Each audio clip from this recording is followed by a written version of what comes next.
Hey everyone, this is Chris. Welcome back to my YouTube channel.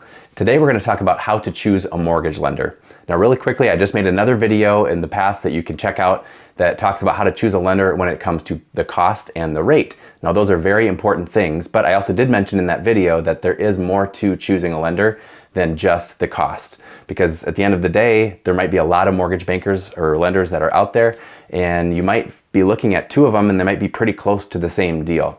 So how else do you choose? Well, this video is going to cover that. What are some of the intangible things, some of the things that you may not be thinking about that you really want to consider when you're choosing a lender? Now, first things first, I'm going to assume that you trust these people. So otherwise you wouldn't be talking to them in the first place. Trust is always the bare minimum in terms of talking about money with people. But beyond that, there are some other things that are really important that you might not be thinking about that you really probably want to consider before you choose a lender. Now, first things first is communication. Does this person make things clear, simple, and easy to understand? Are they teaching you how things work? Are they spending time with you to show you how the numbers work and the choices that you can make, the choices that you don't need to make, what things are important, what things you should be looking at, what things you shouldn't be looking at? Or do they fill your conversations full of mortgage jargon and use all the little acronyms that are confusing? That's the last thing that you need. I mean, people don't buy homes more than a few times in their life. Some people do more, but you need somebody that can re-explain these things to you. Even if this is your fourth house that you're buying, you forget everything. Plus, the mortgage industry changes about every single year. And so you really don't need somebody that's making it more confusing. You need somebody that's making it more easy to understand. And at the end of the day, if you're choosing between two different people, they may be offering you terms and a deal that's pretty close to each other. Communication can be a big part of the process that can make your process feel clunky and confusing and stressful, or it can make it feel smooth and easy and simple. And so at the end of the day, communication can help that process, which sometimes can be a month, sometimes can be 2 months. It can make it feel really easy. Are they answering your questions before you even ask them? Are they sending you emails and texts and calls throughout the process? Or do they only talk to you when they need something or when they need you? Those are some things that can help or hinder the whole process for you. And so communication. So be asking about that. How do they communicate? What's their best way of communication? Do they have a team behind them? Some people work on their own. Sometimes can be a lender that's a smaller run operation in town. They may not have all of the resources. And so all the communication, all the processing might be coming from that one person. Or do they have a large team behind them? Is their bank or institution large enough where they have multiple people doing this whole process? That's a big deal because smaller operations, there's just a chance for things to be slower, things to get messed up, things to be not communicated very well, as opposed to larger places that maybe have more people touching the file and they're prepping you for different things and they're getting communication out regularly and they're letting you know when the appraisal is due and when the appraisal's back, when the survey is due, when the survey comes back. Is there anything on there that needs to be noted? When is the title work coming back? All of that stuff. There are things that you probably wouldn't be thinking about that are important to know, but the best of the best are people that's bare minimum, that they're letting you know when those things are coming back. And I think for me, one of the things that I prize most about the process that I work through is that I used to be a teacher. And so teaching people and having them leave feeling like they're more knowledgeable about the process, that makes me feel good as a person. And so hopefully you find that in the person that you're going to use. Do they teach things to you and make it more simple to understand? Because it can be a very complex process. And so if it's not being made easier by the person that you're working with, maybe it's best to choose somebody else.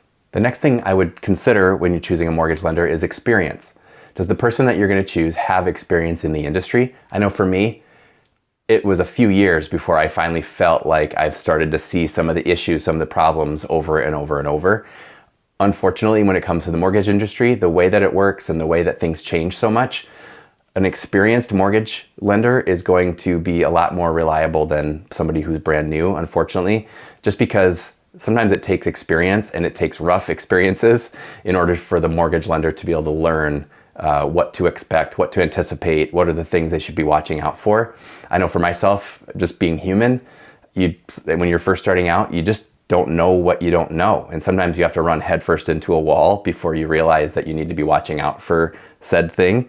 And so having somebody with experience is obviously very important. Another thing that you might want to consider is your lender local to your area, or at least the area that you're moving to? Or is the person national somewhere else that's completely in a different part of the country? Now, both banks or lenders can probably get the loan for you, but somebody who's local offers so much more than somebody who's national. First of all, somebody that's national doesn't really have a relationship with your real estate agent, with the title company, appraisers, surveyors, all of that stuff. Whereas somebody that's local knows these things. They know how this particular title company operates versus that one.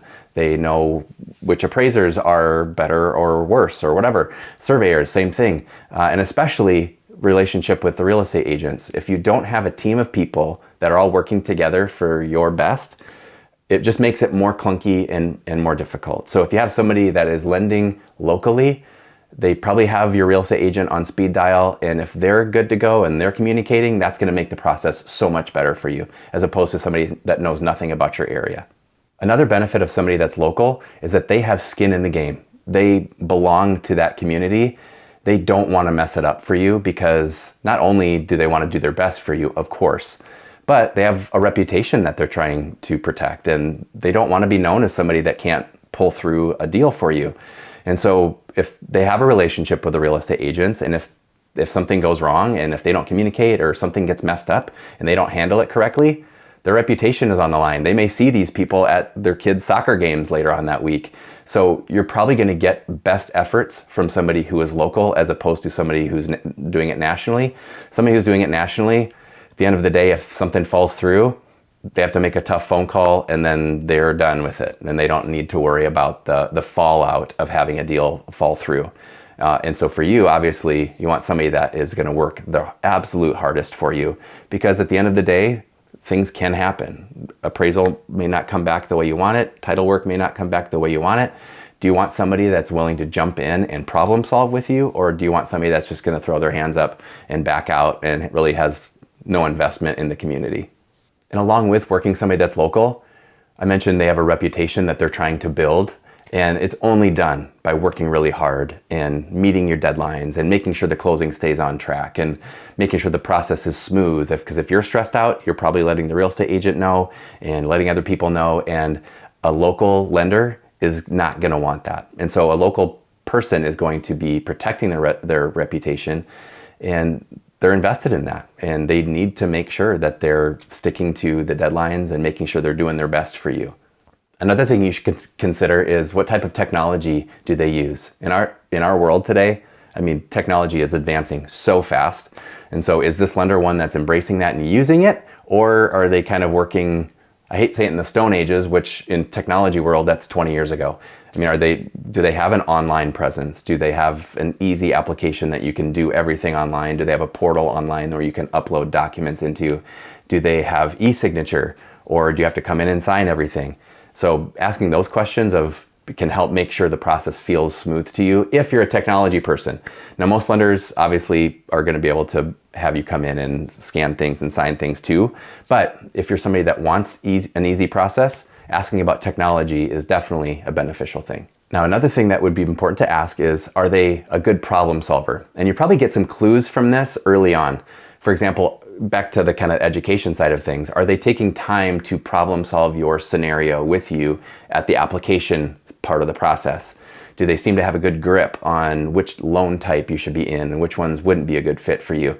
Kind of gauging how they problem solve in those initial stages can give you a clue to how they may handle problems that potentially could happen toward the end. And I'm not saying every situation has problems, but they can pop up, and sometimes it has nothing to do with you as a borrower in the first place.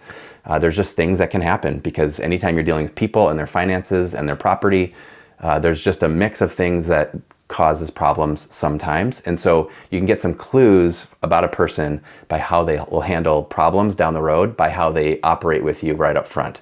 Are they really thinking about your situation and giving you the best scenario? That can be a clue to how they may handle things as they come up later on. Are they going to be cool as a cucumber and help you get through it without too much stress? Or are they going to inject more stress than needed? And are they going to freak out and cause you to freak out? And that's the last thing you need, especially when you're, a week from closing or whatever. And so having a good problem solver is super important. Now, we talked about the things that you should be looking for. Communication. Are they local? Do they have a good reputation? Are they a good problem solver? Do they have experience? All of those things are super important. But there are some red flags. And so I'll give you 3 red flags that you should watch out for in the beginning stages. And honestly, these red flags are kind of the absence of the things that I just mentioned. But first of all, do they have really kind of some scummy sales tactics? So everybody can feel like when they're being sold and they're being told promises that are maybe sound too good to be true. That's usually a red flag, that they're mostly interested in trying to hurry up and get this done.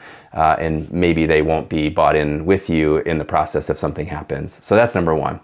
Number 2 would be, are they vague with their information? Are they really not being clear with what they're offering you? Do you feel more confused? Like we talked about communication and problem solving, if you feel like you're missing that and you feel like you're still kind of confused after your first talk or 2 with the person, that's probably a red flag, meaning they're not really bought into what you want and what you need to understand and all of that stuff. That's kind of a red flag. And the third thing would just be communication specifically. If they're not really attentive at the very beginning of the process, you can just take that as a sign that maybe they really don't need your business. So I would move on, try to find somebody else.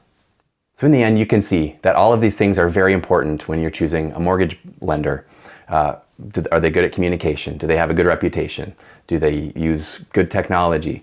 Are they local? All of those things are super important. And at the end of the day, yes, money matters, but also your livelihood and your stress levels matter too. And you don't want to be losing sleep in the middle of this process because you have a mortgage lender that is dropping the ball in some different places. And so these handful of things that we talked about today can really help you make sure that you have a smooth process. And even though they don't necessarily equal one-to-one dollars on a cost sheet somewhere, they do have value and they do cost you something if you don't choose the right one. So thanks again for watching today. I would love in the comments, leave your positive or negative experiences about having mortgages in the comments below. I'd love to see what you guys are thinking there and respond to those.